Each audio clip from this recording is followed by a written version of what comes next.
Okay, YouTube, in our last few videos here, we've been exploring two-way tables and the joint frequencies that occur within them. What we're going to do in this video is we're going to be looking at how we could formally define, what we call relative frequencies, or the likelihood of each of these things in our table occurring. And so, looking up here, we say that we can display two-way tables in two ways. Essentially, that the first way that we're using frequency counts, as in our last few examples. So that is to say, telling exactly how many outcomes are in each particular event within the table.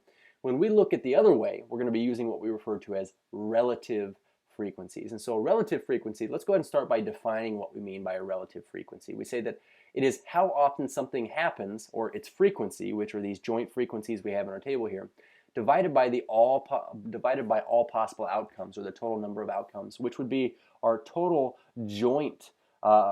total marginal frequency down here if we were to fill in, say, totals. So we have total and total. So essentially what we're doing is we're just coming up with a number that represents the percentage of the overall amount that is represented by that specific event in the table. And so it's going to be pretty easy to do. All we're going to really do is take our frequencies and divide by the total number of things that happen in the first place. So in other words, we could say that a relative frequency represents the probability of an event occurring at random, okay? And so in terms of relative frequencies, there are three types of relative frequencies that we're going to be looking at. As a matter of fact, what I want to do is just kind of start with this first two here, our joint relative frequency and our marginal relative frequency. So to be specific here, let's go ahead and start with the joint relative frequency. You'll notice that joint relative frequency is just almost the same thing as joint frequency when you say it. So the difference here is just that when we talk about a joint frequency in our table, we are referring to the actual total number of outcomes in each event. So for instance, here we had 105 total attend, and it looks like we have 76 here not attending. It looks like total freshmen and sophomores from our first example here, we'd say 25 plus 44 is 69. And if we add up 80 plus 32, this is 112. When we add all of these up here, okay, it should be, let's see, 170, 181, I believe, is what I get as a sum here. So 181 total respondents to this survey here. What we're going to do is we're going to start by finding the joint relative frequency. So when you say relative frequency, it kind of just means in relation to everything else in the table. So when we make our joint relative frequencies here, essentially what we're going to be doing is constructing the very same table. So we have our very same table here. I'm going to put this in. So we have freshman, sophomore, attending, and then not attending. Okay. So the difference here is going to be in this fact. When we fill all of these out, what we're going to be doing this time is saying that the relative frequency here would be 25 out of 181 total respondents. And you know what? Just to be sure here, I want to check this out. If we were to add up 25 plus 44, pardon me, we do get 69. We have 80 plus 32. We get 112 plus 69, 181. Okay, so we do have 181 here. Basically, what we're going to do is we're going to run through this table and we're going to divide everything by 181. So we would say, you know, what's the relative joint frequency, or the joint relative frequency that a freshman attends? It's basically the percentage of freshmen who also attended. And so really, I'm going to take all of these values from our table on the right here, and I'll tell you, we're going to get our joint relative frequencies just by taking these events individually and dividing them by the total number of possibilities. So we'd say 32 out of 181. So now we do actually want to put together some decimals here. So I'm going to drag my calculator over here. But for instance, 25 divided by 181, what do we get here? Out to about 4 places here, we'd say it's about 13.8%. So I'm going to say that this is 0.138, just to keep things shorter for this example. When we take 44 divided by 181, we get 24.3-ish, so we get about 0.243. Let's go ahead and talk about 80 divided by 81. We say 80 divided by 181, pardon me.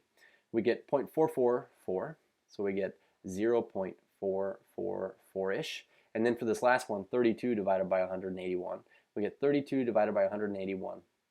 We end up with 0.177-ish, so we get 0.177. So let's start with this, and that doesn't look much like a 7, so I'm going to fix this here. 7, 7. All right. So what we refer to when we refer to joint relative frequencies is basically the ratio of a frequency that is not in the totals row or the total column to the total number of values of observations. So essentially what we're ending up with here is the ratio of all of these individual joint frequencies to the total number. So we'll refer to those as our joint relative frequency. Now my favorite thing here is our marginal relative frequency. Before we were referring to these as just our marginal frequencies, these totals here. But the marginal relative frequency is in relation to the total amount. And so what we're going to do here is this. We're just going to read here. It says the marginal relative frequency, this would just be the sum of the joint relative frequencies in a row or a column. So for instance, if we were to take our calculator here, now that we've calculated all these, and take in our first row 0.138 plus 0.243, we would get about 0.381. So I'm going to write this here. We say equals 0.381. Okay. And then down here, if we take 0.444, so we got 0.444 plus 0.177. We would get 0.621, so 0.621.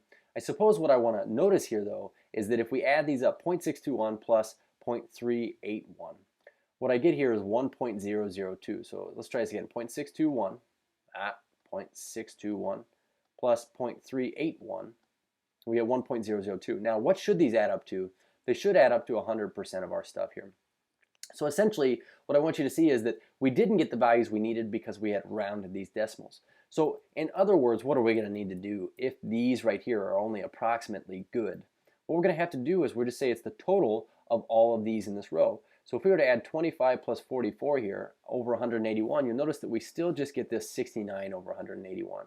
So 69 over 181, if we were to find this here, 69 divided by 181, we get about 0.381. So we'd say approximately 0.381. And then down here we would say 80 plus 32, this would be 112, 181st. And this comes out to be approximately, let's go ahead and check this out, we get 112 divided by 181. So we say 0.6188. So approximately 0.619-ish. And when you add these together, these are much more closely equal to 1.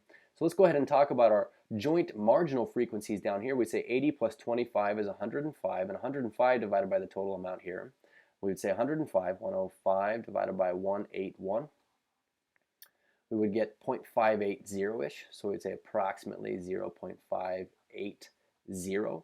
And then if we look at this one here, we say 32 plus 44, we would get 76 over 181. And filling in this here, we get I'm going to try to squeeze this in here. We get 76 divided by 181. So we get about 0.41, that'd become a 10, so 0.420. So we say 0.420 would be this probability here. So in terms of using this type of a table here with relative frequencies, what's the benefit to doing so? Well, essentially, it'd be very easy to start answer questions like how likely is it that a freshman attends this concert? We'd say it's about a 13.8% chance, whereas how likely is it, say, a sophomore doesn't attend? We could say it's about a 17.7% chance. And looking at our patterns that we see here, we say that the sum of the marginal relative frequencies should always be the sum of all of the relative frequencies together, which is always 100% of our stuff here. Cheers.